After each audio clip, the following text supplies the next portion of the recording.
Stalin's economic policies, agriculture collectivization, reasons and objectives. It was linked to the industrial policy. Economic objectives. It freed up peasants to work in factories, providing a workforce for rapid industrialization. Food surpluses could be sold abroad for foreign currency to fund industrialization. Russian agriculture was backward with low productivity, small plots and little machinery. The NEP had led to a growth of the kulak class.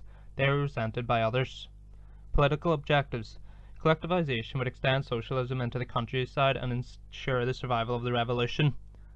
There was rank and file pressure to get rid of NEP, which was seen as a betrayal of the aims of the revolution. It also increased Stalin's control in the party by enabling him to outmaneuver the right opposition who were pro-NEP.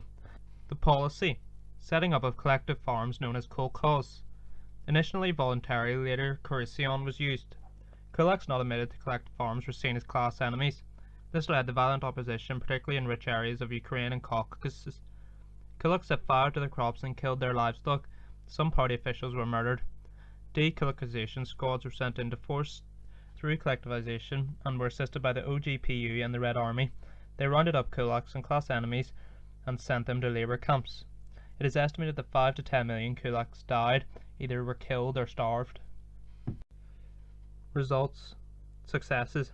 Helped to spread Communist Party control and communist ideology into the countryside. Extended central control over rural areas. By 1937, 90% of peasant households had been collectivized. Achieved aim of eliminating the kulaks as a class. They removed traditional social roles such as village priests and school teachers. It provided workers for the new factories. Provided funding for rapid industrialization, though requisitioning led to famine in the countryside. Greater use of machinery in the countryside after the mid-1930s.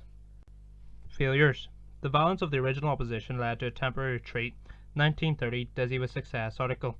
Stalin blamed excesses on overzealous officials and some concessions were made. Peasants allowed to own small private plots, but it was only a temporary halt and restarted completely in 1931. The economic results were mixed. There was a decline in livestock which led to a drop in meat and milk production, as the sheep and goats in 1930 were 108 million, but in 1933 there were 50.2 million. Livestock number halved between 1928 and 33.